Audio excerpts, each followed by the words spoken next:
जय हिंद फ्रेंड्स।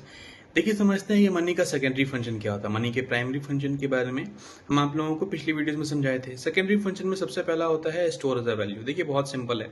मान लीजिए हम ये कहते हैं कि मेरे पास 50 रुपया है। इसका मतलब क्या है कि मेरे पास जो नोट है उस नोट का वैल्यू 50 रुपया है, तो हम उस नोट के फॉर्म में 50 रुपया अपने पास रखे हुए हैं। इसी को बोलते हैं स्टोर ऑफ वैल्यू।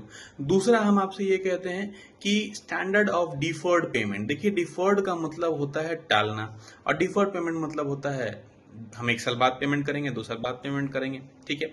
मान लीजिए हम कोई दुकानदार से 2000 रुपये का सामान लिए। मेरे पास 2000 रुपये का सोना था, 2 ग्राम। हम उसको बोले कि भैया हम आपको ना ये 2 ग्राम सोना 1 साल बाद दे देंगे। अब 2 साल 1 साल बाद मान लीजिए वो जो 2 ग्राम सोना था उसका वैल्यू 2000 तो नहीं रहेगा। अगर बढ़ जाएगा तो आपको नुकसान हो जाएगा कि भैया आप ज्यादा वैल्यू का सामान उसको दे दिए। घट जाएगा तो उसको नुकसान हो जाएगा कि कम वैल्यू का सामान वो आपसे ले लिया। तो हम क्या बोलेंगे, भैया हम आपको वो नोट ही पे कर देंगे जिस नोट का वैल्यू 2000 रुपया रहेगा।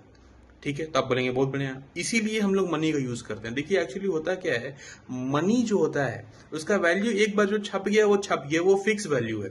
इसलिए उसको हम लोग यूज कर सकते हैं पेमेंट देने के लिए। जब हम लोग बाद में पेमेंट कर रहे हैं 2 साल बाद, 3 साल बाद, हम लोग सोना चांदी या और किसी एसेट्स का यूज नहीं कर सकते, क्योंकि इनका जो वैल्यू होता है समय के साथ घटता बढ़ता रहता है।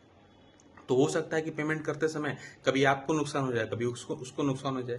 इन सब कियोस्क से बचने के लिए हम लोग एक ऐसे मतलब मनी का यूज करते हैं, क्योंकि उसका वैल्यू बिल्कुल फिक्स है, उसका वैल्यू चेंज नहीं होता है, इसलिए हम लोग उसको यूज करते हैं। इसीलिए money can be used as a standard of deferred payment. ठीक है।